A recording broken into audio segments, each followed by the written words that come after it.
नमस्कार, आप देखना शुरू कर चुके हैं 4 PM यूपी। जैसे जैसे बिहार चुनाव की तारीखें नजदीक आ रही हैं, वैसे वैसे सियासी गलियारों में हलचल तेज होती जा रही। आलम यह है कि भाजपा के नेता खुद के गिरेबान में न झांककर विपक्षी नेताओं पर बड़े आराम से उंगली उठा रहे हैं और उन्हें शायद ऐसा लगता है कि वो विपक्षी नेताओं के काम पर तानाकशी और व्यंग करके खुद की पार्टी को डूबती नैया पार लगा सकते हैं। हालांकि ऐसा नहीं है, क्योंकि इस देश में संविधान और अपना नेता चुनने का अधिकार सभी को है और जनता इन नफरती भाजपाई नेताओं को जवाब भी वोटिंग के माध्यम से देगी। लेकिन जनता बाद में जवाब देगी। पहले अभी मौजूदा समय की अगर बात की जाए तो एक तरफ जहां भाजपा के नेता विपक्ष के नेताओं पर तंज कस रहे हैं, तो वहीं दूसरी तरफ विपक्षी नेता भी भाजपा को मुंह तोड़ जवाब दे रहे हैं और उन्हें आईना भी दिखाने का काम कर रहे हैं। इसी कड़ी में बात करें भाजपा के जाने माने नेता और बिहार के उप मुख्यमंत्री सम्राट चौधरी की, जिन्होंने बड़बोलेपन में आकर आरजेडी उम्मीदवार और भोजपुरी अभिनेता खेसारी लाल यादव को नचनिया बता दिया। दरअसल भाजपा नेता और उप मुख्यमंत्री सम्राट चौधरी एनडीए उम्मीदवार का चुनावी प्रचार करने पहुंचे थे। रिवीलगंज मुख्यालय में आयोजित जनसभा में एनडीए के जो नेतागण थे वहां पे वो मौजूद थे और वो समर्थकों के साथ अपना विश्वास व्यक्त करने आए थे।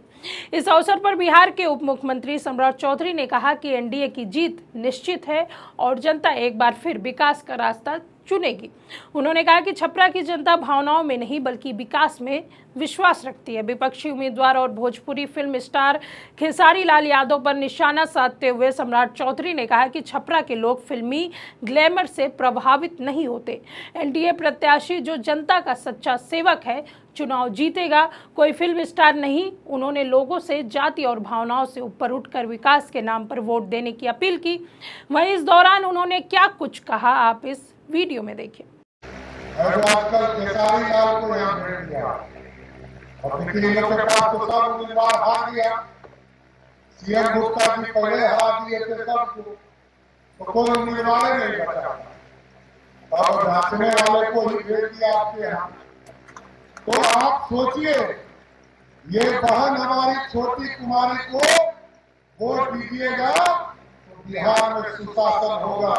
और मैं आपको गारंटी देता हूं, एनडीए के नेता के तौर पर आज बिहार बदल चुका है। ये लालू जी का बिहार नहीं है, गुंडों का राज नहीं है। जहां गुंडागर्दी होता था, अभी बता रहे तरुण बाबू के आईएएस ऑफिसर भी सुरक्षित नहीं। लेकिन आज यदि व्यक्तिगत झगड़ा है तब तो पुलिस को बता के जाए, अपने परिवार को बता के जाए। लेकिन यदि व्यक्तिगत झगड़ा नहीं है तो रात के 12 बजे भी छपरा से निकलकर आप पटना जाइए, कोई धरती पर आपको छू नहीं सकता है, ये गारंटी है साहब।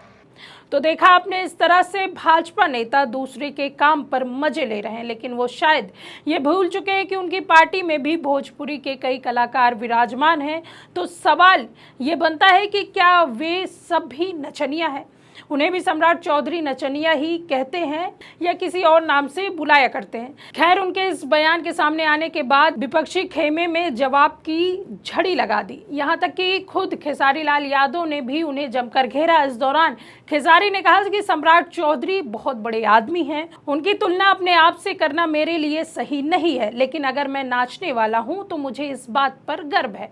मैं कलाकार हूँ और संगीत से बेहतर इस धरती पर कुछ नहीं। अगर संगीत नहीं होता तो हम जिंदा नहीं होते। उन्होंने कहा कि राजनीति में कुछ लोग कलाकारों को नीचा दिखाकर खुद को ऊंचा दिखाना चाहते हैं, लेकिन जनता सच्चाई जानती है। मेरे गानों को लेकर लोग जो कह रहे हैं, लेकिन मेरे गानों की वजह से छपरा में जल भराव नहीं हुआ, बच्चों की पढ़ाई नहीं रुकी और अस्पतालों की हालत मेरी वजह से नहीं बिगड़ी। खेसारी ने कहा कि वे किसी व्यक्ति से नहीं बल्कि विचारधारा से असहमति रखते हैं। सम्राट भैया मेरे गार्जियन हैं, कल भी थे आज भी हैं। मैं उनके शब्दों का विरोधी नहीं हूं, लेकिन जो उन्होंने कहा वो मुझे छोटा दिखाने के लिए कहा गया। खेसारी ने बताया कि उन्होंने अब तक 62 अनाथ बच्चों को गोद लिया, उनकी पढ़ाई और परवरिश की जिम्मेदारी खुद उठाई। इसके अलावा उन्होंने कई गरीब लड़कियों की शादी करवाई और बाढ़ पीड़ितों की मदद की। मैं कलाकार हूँ, दिल से काम करता हूँ। वो लोग दिमाग से दुनिया संभालते हैं। फ़र्क बस इतना है कि उन्होंने यह भी कहा कि कुछ लोग उनके अश्लील गानों को मुद्दा बना रहे हैं, जबकि वे समाज के हर तबके को खुश करने के लिए गाना गाते हैं। लोग वही सुनते हैं जो उन्हें पसंद आता है और कलाकार की मजबूरी होती है कि वो सबका मन रखें। अब जाहिर है कि अगर खेसारी लाल यादव अगर भोजपुरी फिल्मों में काम करते हैं तो जिस वजह से उन्हें सम्राट चौधरी द्वारा नचनिया कहा जा रहा है, तो उन्हीं भोजपुरी इंडस्ट्री के कई नेता ऐसे हैं जो आज भाजपा में अच्छा कद रखते हैं। फिर चाहे वो रवि किशन हो, दिनेश लाल निरहुआ हो, मनोज तिवारी हो या फिर पवन सिंह, ये सारे कलाकार भोजपुरी सिनेमा से ताल्लुक़ रखते हैं और भाजपा इन्हें चुनावी प्रचार में बाखूबी इस्तेमाल भी करती है। ऐसे में सवाल तो बनता है कि क्या सम्राट चौधरी इन्हें भी नचनिया या नामों से बुलाएंगे। सम्राट के इसी बयान के सामने आने के बाद सोशल मीडिया पर वीडियो जमकर वायरल हो रहा है, जिस पर लोगों की प्रतिक्रिया भी सामने आ रही है और लोग सम्राट चौधरी से ही सवाल दागते हुए नजर आ रहे हैं। इसी कड़ी में एक यूजर ने लिखा कि हेमा मालिनी पुलिस अधिकारी थी, कंगना रनावत एयरफोर्स में विंग कमांडर थी, स्मृति ईरानी होटल व्यवसायी थी, मनोज तिवारी नासा के वैज्ञानिक थे, रवि किशन यूपीएससी टॉपर थे, निरहुआ इसरो में साइंटिस्ट थे, पवन सिंह सीबीआई अधिकारी थे। ये दोहरे चरित्र नहीं चलेगा जो खुद हत्यारा है। आपको बता दें कि ऐसे जवाब इंटरनेट में भरे पड़े हैं। हालांकि ये जो सम्राट चौधरी विपक्षी नेताओं पर सवाल उठा रहे हैं, इन पर कितने आरोप लग चुके हैं उसका कोई ख्याल नहीं है। आपको बता दें कि इनकी डिग्री से लेकर इन पर लगे केसों पर कई बार सवाल उठ चुके हैं। अभी हाल फिलहाल में एक बार फिर जन स्वराज पार्टी के सूत्रधार प्रशांत किशोर ने भी सम्राट चौधरी के ऊपर तीखे सवाल दागे थे, जिसका अभी तक उन्होंने जवाब नहीं दिया। क्या थे प्रशांत किशोर के आरोप, पहले इस वीडियो में देखिए। सम्राट चौधरी जी का अपडेटेड एफिडेविट जनता के बीच आया है और पिछले एक इंटरव्यू में सम्राट चौधरी जी से पूछा गया कि सर आप 10वीं क्लास कब पास किए हैं, तो उन्होंने कहा मैं बताता नहीं हूं, एफिडेविट को पढ़ लीजिए। तो आज उनका एफिडेविट आया है और मैं भी उसमें पढ़ने की कोशिश कर रहा था। उसमें ये कहीं नहीं लिखा है कि वो 10वां कब पास किए और आज भी वही दावा किया है कि उन्होंने कामराज यूनिवर्सिटी से पीएफसी प्री फाउंडेशन कोर्स किया है, जबकि अगर आप कामराज यूनिवर्सिटी के वेबसाइट पर जाएंगे तो पीएफसी उन लोगों के लिए होती है जो तमिल भाषा बोलते हैं। तो सिर्फ तमिल स्पीकिंग लोग ही पीएफसी कोर्स कर सकते हैं, प्री फाउंडेशन कोर्स। तो पहली बात तो अभी तक उन्होंने मूल बात नहीं बताया कि 10th पास किए हैं कि नहीं किए। अपने आज के एफिडेविट पे भी उन्होंने इसकी घोषणा नहीं की, उसको कोई क्लैरिफाई नहीं किया। और 10th और 12th वो नहीं किए हैं तो ये बताएं कि ये पीएफसी कोर्स जो सिर्फ तमिल भाषा के बोलने वाले लोगों के लिए है, तो क्या सम्राट चौधरी तमिल बोलते हैं क्या? और नहीं बोलते हैं तो इसका मतलब है कि ये डिग्री कहीं से फर्जी खरीद कर लाए। और ये उन्हीं का एफिडेविट है, उन्हीं का सलाह है कि भाई हम बोलते नहीं है, हम एफिडेविट करते हैं। आज एफिडेविट आ गया है, जरा आप लोग देख लीजिए उसमें। और उस एफिडेविट में उन्होंने दूसरा जो आरोप उन पर लगा था कि 1995 में 7 लोगों की हत्या, पूरा नरसंहार हो गया, हत्या नहीं, 7 लोगों के नरसंहार के आरोपी के अभियुक्त के तौर पर जिस केस में वो महीनों तक जेल में रहे, उस केस का स्टेटस क्या है?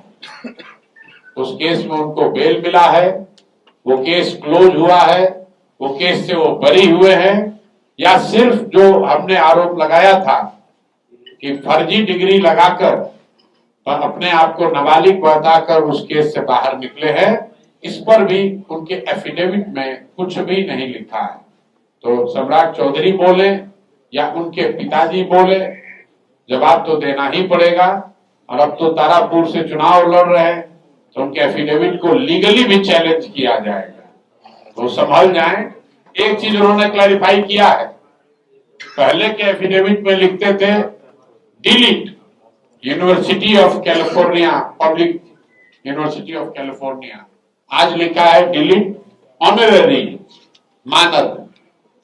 लेकिन जो आंसर्ड क्वेश्चन हैं, सम्राट चौधरी ने ये नहीं बताया है कि उन्होंने 10th और 12th कब पास किया है कि नहीं किया है। दूसरी बात, 1995 के नरसंहार के वो आरोपी हैं, जेल में थे, उस केस का स्टेटस क्या है? उस केस से बरी हुए, उस केस से बेल पर हैं कि उस केस को बंद कर दिया गया है? उनको ये बात अपने एफिडेविट में बतानी चाहिए थी, जो उन्होंने बताई नहीं है। एफिडेविट में नहीं बताई तो कैमरे में बताइए। कैमरे पर आते हैं, कहते हैं एफिडेविट में बताएंगे। उनके पिताजी के कहने से सत्य उल्टा नहीं हो सकता। तो सुना आपने प्रशांत किशोर के इन सवालों का, मगर अफसोस इसका जवाब ना तो सम्राट के पास है और ना ही अन्य भाजपाइयों के पास। भाजपा ने इन नेताओं को दूसरों पर कीचड़ उछालने में मजा आता है, तभी तो खुद के गिरेबान में झांक कर दूसरों पर तोहमत लगा रहे हैं। खैर, आपको बता दें कि आरजेडी ने छपरा सीट से खेसारी लाल को अपना उम्मीदवार बनाया है, जिसके बाद से एनडीए खेमे में हलचल मची हुई है। वहीं आपको बता दें कि महागठबंधन में अब अपने सीएम फेस का ऐलान कर दिया है। तेजस्वी यादव को सीएम फेस बनाया गया और मुकेश सहनी को उप मुख्यमंत्री बनाया गया। वहीं ये खबर सामने आने के बाद एनडीए गठबंधन में हलचल तेज हो गई है और टेंशन बढ़ गई है। खैर, इस पूरे मामले पर आपका क्या सोचना है, हमें कमेंट सेक्शन में जरूर बताइए। अगर आपको हमारी वीडियो पसंद आई हो तो वीडियो को लाइक करें, शेयर करें। मिलते हैं आपसे अगली वीडियो में, तब तक के लिए दीजिए हमें इजाजत। नमस्कार।